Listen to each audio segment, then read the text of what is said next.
Migration பெரிய சம்பவங்கள் இருக்குது, கட்டாயம் சம்பவம் நடக்குது. நிறைய போராட்டங்கள் மத்தியில தான் இந்த பயணம் வந்து இன்னைக்கு வந்து சென்னைக்கு வந்திருக்கிறோம். சிங்கார சென்னையில வந்து தங்கியா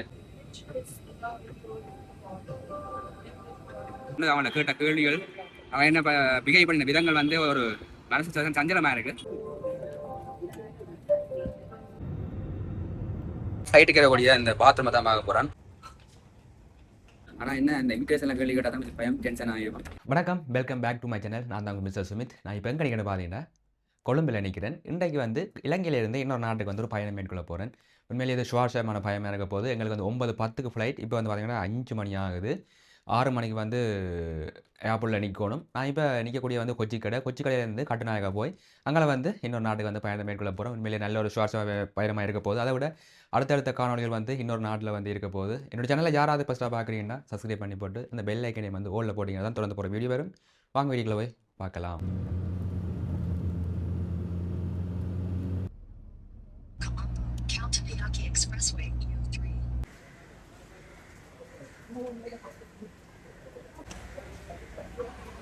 இப்போ பார்த்தீங்கன்னா வந்து நாங்கள் உள்ள போக போகிறோம். போயிட்டு தொடர்ந்து ஏர்போர்ட் எப்படி இருக்குது, டியூட்டி ஃப்ரீ எப்படி இருக்குது, எங்களோட பயணங்கள் எப்படி இருக்குன்னா தொடர்ந்து காட்டிக்கொண்டு போக போகிறோம். பார்க்கலாம்.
இருக்கங்கால பார்த்தீங்கன்னா வந்து வீடியோ எடுக்கிறதுக்கு தடை.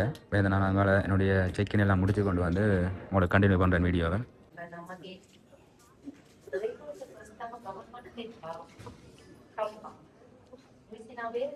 இப்போ பார்த்தீங்கன்னா செக்கினை முடிச்சுட்டு வந்து நாங்கள் இப்போ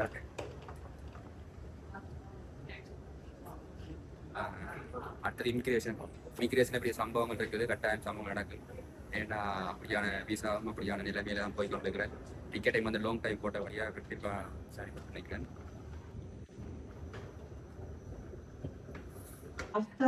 பார்த்தீங்கன்னா டியூட்டி ஃப்ரீ எல்லாம் இருக்குது, பார்த்தாலே தெரியுது.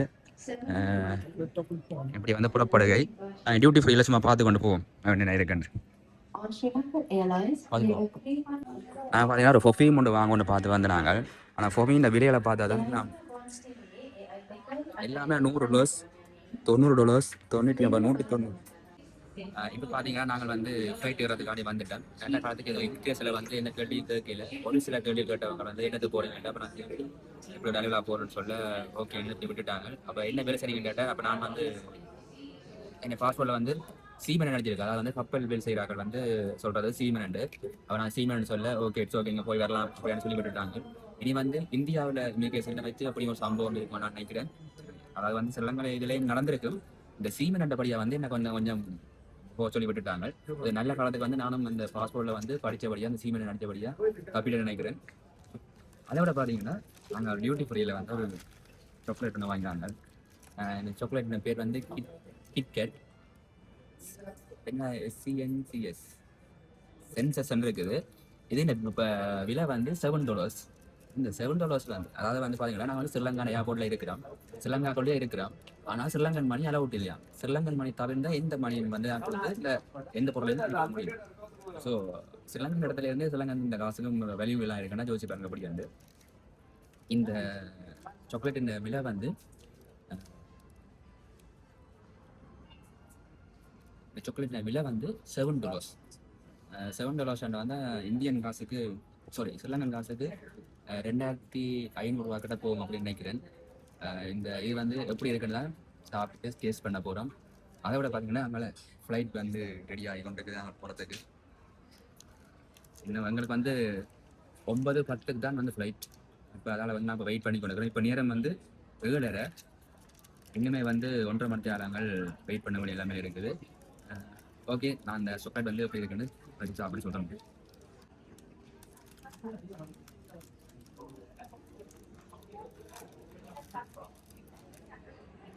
ஏற்கனவே பார்ப்பேன்.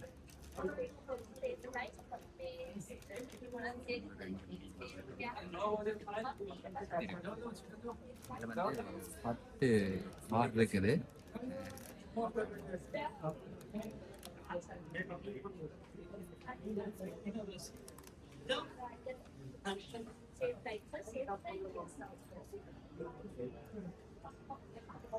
உண்மையிலே டேஸ்டாக இருக்குது. என்னென்னு பார்த்தீங்கன்னா எல்லாமே பிராண்டடான சாக்லேட் தான். இது வந்து டேக்ஸ் இல்லாமல் வந்து 2500 ரூபாண்டா. டேக்ஸோட வந்து இந்த மாதிரி விலை கூட இருக்குன்னு நினைக்கிறேன். அதுபோல் பார்த்தீங்கன்னா டியூட்டி ஃப்ரீயில் நிறைய இதுகள் இருக்குது. யாராவது உங்களுக்கு வேணும்னு சொன்னால் நான் நிறைய வாங்கிட்டு வரேன். அது சில இருக்கிற ஆக்களுக்கு கமெண்ட்ஸில் வந்து நிறைய ஒரு முறையில் கண்டெக்ட் பண்ணுங்க, உங்களுக்கு வாங்கி தரலாம். அது வந்து ஆஃப்டர் 2 months 3 months, மார்ச் 25 நான் ரிட்டர்ன் போட்டிருக்கேன். பட் வந்து நான் இப்போ ரிட்டர்ன் ஆகிறோம் தெரியாது, முன்னுக்கும் ஆகலாம் பின்னுக்கும் ஆகலாம். சாக்லேட் உண்மையை நல்லா இருக்குது. இந்த போத்தில் வேணுமான ஆக்கள் வந்து எங்களை கண்டெக்ட் பண்ணுங்க, வாங்கிட்டா.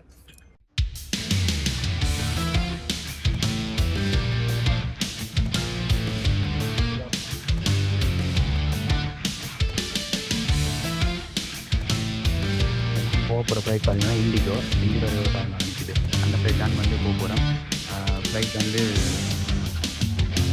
அதாவது வந்து வேறு போய் எடுத்து வந்து அடிச்சிருக்குது. அங்கே பார்த்தீங்கன்னா ஒரு ஃப்ளைட் வந்து துருக்கி ஏர்லைன்ஸ் வந்து வலிக்குது.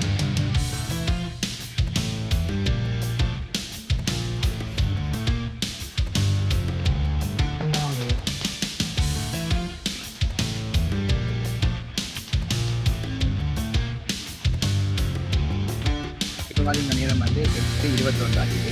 8:05 வந்து கேட் ஓப்பன் ஆகுது. அந்த கேட் நம்பர் வந்து 11. வெளியே வந்து அந்த ஃப்ளைட்டு வந்து டெர்மினல் வந்து. ஸோ நான் இங்கே போகிறோம். ஃப்ளைட்டுகளை வந்து காப்பாற்ற மாட்டாங்க, கண்டுபிடிச்சாங்க.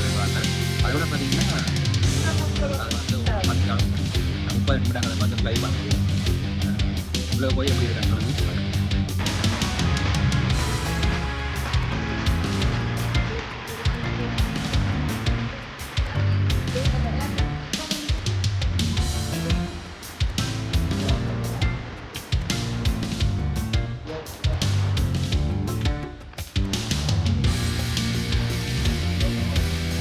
பார்த்தீங்கன்னா கேட் நம்பர் 11. அதாவது கேட் நம்பர் 11 காவலுக்கு போகணும். இந்த பார்த்தீங்கன்னா தெரியுது இண்டிகோ சென்னை, மெட்டல் ஏர் இந்தியா ரெண்டுமே நிற்கிது.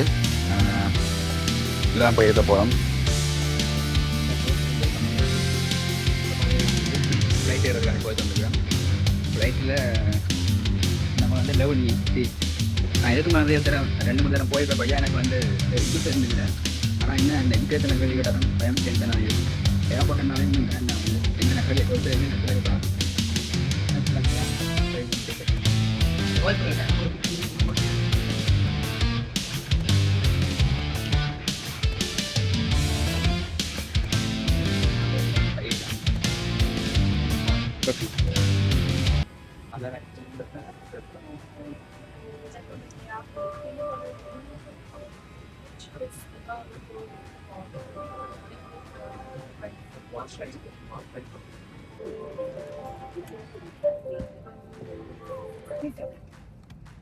नमस्कार। यात्रा को शीघ्र शुरू करने के लिए आप अपने बड़े बैग्स को ऊपर वाले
இந்த ஃப்ளைட்டுக்கு எப்பவுமே பாத்ரூம் வந்து எப்படி இருக்கும் மேல் செய்யணும்னு பார்த்தீங்கன்னா உள்ளுக்கு ஒரு ஆக்கள் நின்றா வந்து அந்த ரெட் லைட் எரியும். அந்த ஆக்கள் இல்லாத டைம் பார்த்தீங்கன்னா க்ரீன் லைட் எரியும்.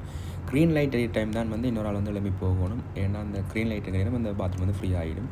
இப்போ ரெட் லைட் இருக்கிறபடியாக உள்ள ஒரு ஆள் இருக்கணும். அதுக்கப்புறம் தான் பார்த்தீங்கன்னா நான் போகிறேன். இந்த க்ரீன் லைட் எரியக்கெல்லாம் வந்து போகலாம்.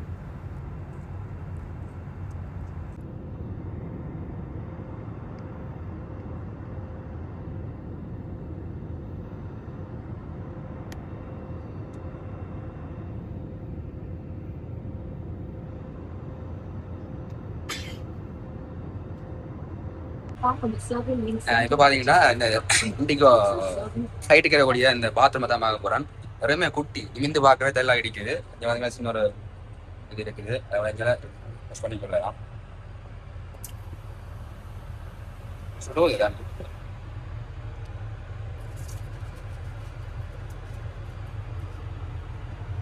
சின்ன ஒரு கொமோட்டோன் இருக்குது. அதை விட பேப்பர் இருக்குது, யூஸ் பண்ணிக்கொள்ளலாம். ஆனால் பெரும்பெரும் குட்டியா இருக்கு, சின்ன குட்டியா இருக்கப்படியா கொஞ்சம் கஷ்டமா இருக்குது.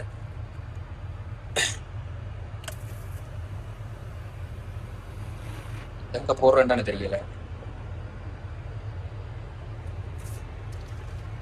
டிஷ்யூலாம் வச்சிருக்கிறாங்க.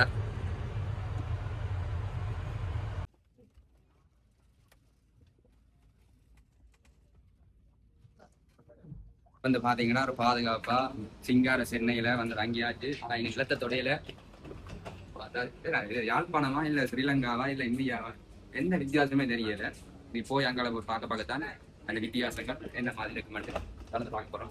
ஓகே, கண்டினியூ பண்ணலாம்.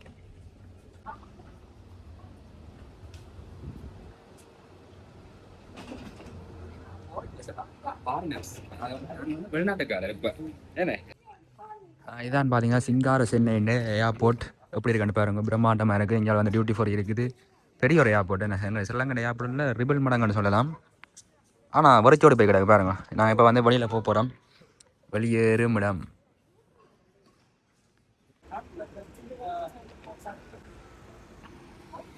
ஏர்போர்ட் வெளியில் வந்துட்டேன். நிறைய போராட்டங்கள் மத்தியில் தான் இந்த பயணம் வந்து இன்னைக்கு வந்து சென்னைக்கு வந்திருக்கிறேன்.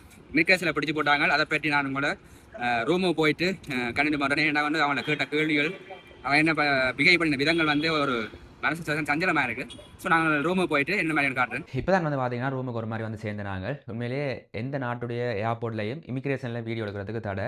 ஸோ அதனால் நான் அந்த வீடியோ எடுக்கல அங்கால நடந்த விஷயங்களை. அது பிறகு வந்து ஏர்போர்ட்டுக்கு வெளியில் வந்துட்டோம். ஏன்டா நிறைய நேரத்துக்கு பிறகு நிறைய நேரம் காத்துறதுக்கு பிறகு தான் நீங்கள் வெளியில் விட்டாங்க. உண்மையில் அங்கே நடந்த விஷயத்தை பற்றி நான் உங்களோட எக்ஸ்பிளைன் பண்ணணும். நீங்கள் வார்னிகள் வந்து ஒரு அவதானமாக வரணும். அதை விட இது இப்படி நடக்கிறது வந்து சரியா தப்பா இல்லை இவங்களுடைய பிஹேவிங் வந்து எப்படி இருக்கிறத பற்றி நீங்கள் உண்மையை தெரிஞ்சு கொள்ளணும். வர்றாக்களுக்கு ஒரு ஹெல்ப்ஃபுல்லாக இருக்கும் அப்படின்னு நான் நினைக்கிறேன். நான் வந்து இமிக்ரேஷனில் போய் அந்த ஆஃபீஸர்கிட்ட என்னோடய பாஸ்போர்ட்டையும் கொடுக்க ஏன் வாரீங்களான்னு கேட்டார். இப்படி ஒரு விஷயத்துக்காண்டி வாரேன். இப்போ எத்தனை நாள் நிற்பீங்கன்னு கேட்டார். நான் வந்து March 25 தான் ரிட்டர்ன் போகிறதாக ரிட்டர்ன் டிக்கெட் போட்டிருக்கேன். ஸோ அதனால் நான் March 25 மட்டும் நிற்கிறதுக்கான சந்தர்ப்பங்கள் இருக்குது. சில வேளைகளை வந்து நான் முன்னுக்கும் வந்து டிக்கெட்டை மாற்றி கொண்டு போகிறதுக்கான வாய்ப்புகள் இருக்குன்னு சொன்னேன். அப்போ அந்த விஷயம் வந்து எவ்வளோ நாளில் முடியுமான்னு கேட்டார். அப்போ நான் சொன்னேன் 1 வீக்காக ஆகலாம், 1 மந்த் ஆகலாம். அப்போ அதுக்கப்புறம் என்ன செய்வீங்கன்னு கேட்டார். அப்போ நான் சொன்னேன் என்னுடைய டியூட்டி சொல்லணும் இருக்குது. அதுக்கு வந்து வீடியோ எடுக்கிறதுக்காக வேண்டி கண்டென்ட் கிரியேட் பண்ணுறதுக்காண்டி நான் இங்கே வந்திருக்கிறேன். அதையும் அதை விட சில இடங்கள் வந்து சுற்றி பார்க்கணும். தாஜ்மஹால், காசி, அப்படி டெல்லி அப்படி போகிறதுக்கான சில பிளான்கள் நம்ம இருக்குன்னு சொன்னேன். ஓகே, திரும்ப வந்து கேட்டால் எத்தனை நாள் நிற்பீங்கன்னு நான் 2.5 மாதம் March 25 மட்டும் தானே இதுக்கு சொன்னேன். அப்போ விசா வந்து 1 இயர் விசா. 1 இயர் விசாண்டா கொஞ்சம் செக் பண்ணுவாங்களே விழாகால இடைவெளிக்கு வாரமாண்டு. அப்போ திரும்பவும் கேட்டார் ஏன் March 25 அந்த ஒரு விஷயத்தையே திருப்பி கேட்க நான் உண்மையை சுடணுன்றதுக்கு பார்க்கறதுக்காக வேண்டி இந்தியாவுடைய சட்டத்துக்கு ஏற்ற மாதிரி அதாவது வந்து 90 நாட்கள் வந்து இங்கே நிற்கலாம்ன்றது உங்களோட விசாவின் ப்ராசஸில் இருக்குது. அப்போ அதுக்கு ஏற்ற இடைவெளியில் நான் ரிட்டர்ன் டிக்கெட்டும் போட்டுக்கிறேன். ஸோ அதனால் வந்து நான் வந்து இந்த டேட்டில் வந்து போகிறது வந்து அதை பிள்ளை கொண்டு இருக்க இன்னும் முறைச்சி பார்த்துட்டு ஒரு ஆஃபீஸுக்கு கூட்டிகிட்டு போய் ஒரு 3 மணி நேரங்கள் வெயிட் பண்ணிச்சினோம். அப்போ அதுக்கு பிறகு வந்து யாரை கண்டெக்ட் பண்ணுறது என்ன செய்கிறேன்னு தெரியாமல் போயிட்டுது. அப்போ திரும்ப வந்து என் பேர் சொல்லி கூப்பிடுச்சினோம். அப்போ ஏன் வந்து நீங்கள் நான் அப்படி ஒரு விஷயம் பண்ணேன். அவன் டீட்டெயில்ஸ் எல்லாத்தையும் தாங்க முடிஞ்சினோம். அவன் டீட்டெயில்ஸ் எதுவுமே இல்லை. அப்போ நான் என்னோட ஃபோன் நெட்ஒர்க் ஒன்றும் இல்லையாண்டா வைஃபையை போய் யூஸ் பண்ண முடிஞ்சுன்னா வைஃபை எங்கே இருக்க கெட் அவுட்டான்னு சொல்லிக்கணும். கெட் அவுட்டானா என்ன வெளியில் போகிறதான அப்படின்னு இருந்துச்சுன்னா அப்போ யோசிச்சுட்டு நான் வெளியில் போய் சரி வைஃபை இருக்கும் போய் செக் பண்ணிட்டாங்க டீட்டெயில்ஸ் எடுப்ப பண்ணுறதுக்காண்டி வெளியில் போகிறதுக்குள்ள இன்னொரு தமிழ் ஆஃபீஸர் வந்து கேட்டார் எங்கே போகிறீங்கன்னு கேட்டார். நான் சொன்னேன் இப்படி பிரச்சனையை சொல்ல அவர் கூட்டிக்கொண்டு போய் இருந்தேன்னு சொல்லி போட்டு இப்போ இந்த ராணுவத்தை அது பிரகாரம் காய்ச்சி போட்டு வெளில வந்து நான் போகிற இடத்துக்கான சிஐடிட்ட கால் பண்ணி கேட்டார் இப்படி ஒருத்தர் வாரார் இதுக்கு தானே ஒன்றதை கன்ஃபார்ம் பண்ணி சொல்லுங்கண்டு அப்போ அவர் இன்னொரு அரை மணி நேரம் வெயிட் பண்ண பிறகு அந்த டீட்டெயில்ஸ் வந்து அவங்களோ இதுக்கு தான் வாராங்களா அப்படின்னு கண்டி ஷோ பண்ண பிறகு அந்த ஆஃபீஸரையை கூட்டிக் கொண்டு போய் இது வந்து நோம கிளியரன்ஸ் தான் வெளியில் விடலாம் அப்படின்னு சொல்லிச்சுன்னா இதுக்கிடையில் வந்து நிறைய உரையாடல்கள் நடந்தது என்ன பார்த்தீங்கன்னா பிஹேவிங் அவை செய்த பிஹேவிங் வந்து எனக்கு சுத்தமாக பிடிக்கல எங்கே போகிற இன்னத்துக்கு வார அது இதுன்ட்டு இந்த மரியாதை இல்லாமல் காய்ச்சினம் நான் ஏற்கனவே ப்ரிப்பேர் ஆகிக்கொண்டு தான் வந்தேன் இப்படி ஒரு விஷயம் நடக்குமாண்டு அந்த ப்ரிப்பேரிங்க்கு மேலால் வந்து அவங்க பிஹேவிங் வந்து எனக்கு பிடிக்கல மேலே மரியாதை இல்லாமல் காய்ச்சினம் ஸோ அதுதான் வந்து உண்மையிலேயே இந்த மரியாதை இல்லாமல் கதைக்கிறது வந்து நாங்கள் உங்கள் நாட்டுக்குள்ளே டூரிஸ்ட்டாக வாரம் நீங்கள் இந்த நாட்டுக்குள்ளே வந்து வரைகளில் நீங்கள் எங்களை பிஹேவிங் குறைவான பிஹேவிங் பண்ணுறது வந்து எந்த அளவுக்கு நல்லதுன்னு தெரியலை அதை விட எந்த நாட்டுக்கு போகிறீங்கன்னு கேட்டார் அப்போ நான் சொன்னேன் ரிட்டர்ன் டிக்கெட் போட்டு கொண்டு வரேன் நானே இன்னொரு நாட்டுக்கு போகிறேன்னு ஒரு கேள்வியை கேட்டேன் கேள்வி கேட்கிட்டது அவைக்கு பிடிக்கல போடாக்குது அவைக்கு பதில் மட்டும்தான் எதிர்பார்க்கணும் அப்போ என்னுடைய கேள்வியே அவைக்கு பதிலாக தான் இருக்க மாட்டேன் அவை எதிர்பார்க்கல போடாக்கு ஓகே நான் அப்படி கேள்வி கேட்டது அவை பிடிக்கல தான் இவ்வளோ நேரம் வந்து வெயிட் பண்ணி வச்சு அதுக்கப்புறம் அனுப்பினவன் உண்மையிலே நீங்கள் வார்னிங்கள் வந்து கேர்ஃபுல்லாக வாங்கோ ப்ரிப்பேர் ஆகிட்டு வாங்கோ இப்படி பெரிய விஷயங்கள் நடந்து கொண்டிருக்குது எனக்கு நிறைய பேர் சொல்லியிருக்கணும் இப்படி தான் ஏப்பில் கேட்பாங்க இப்படி தான் பிரச்சனை நடக்கும் பார்த்து போ அப்படின்றத நான் மேலே 1 இயர் விசா அடித்து வந்தான்னு பார்த்தா எனக்கு தேவைகள் சில வேளை கூடலாம் நான் திரும்ப வந்து போகலாம் அப்படியான சில சந்தர்ப்பங்கள் இருக்கிறபடியால் தான் வந்து ஒரு 1 இயர் விசா அடிச்சினேன் ஸோ அதனால் வந்து இப்படியான சில பிரச்சனைகளை நீங்கள் முகம் கொடுக்கணும் இந்தியாவுக்கு வாராக்கள் இந்தியாவுக்கு மட்டும் இல்லை இலங்கை விமான நிலையத்திலையும் பல்வேறு பிரச்சனை நடந்து கொண்டான் இருக்குது அது மாதிரி வேறு விமான நிலையங்களையும் வந்து பிரச்சனை நடந்து கொண்டாங்க அவனோட பாதுகாப்பு கருதி இது செய்கிறது வந்து உண்மையிலேயே நல்ல விஷயமா இருந்தாலும் நீங்கள் பிஹேவ் பண்ணுற விதத்தை வந்து ஒழுங்காக செய்கிறதான் உண்மையிலேயே இந்த நாட்டுக்குள்ளே வார வைக்க நீங்கள் கொடுக்குற மரியாதை நன்றி ஸோ இந்த காணொலி இதோட முடிச்சுக்கொள்கிறேன் இன்னொரு காணொலி வேலை சந்திக்கும் வரை விடுகிறேன் நன்றி வணக்கம்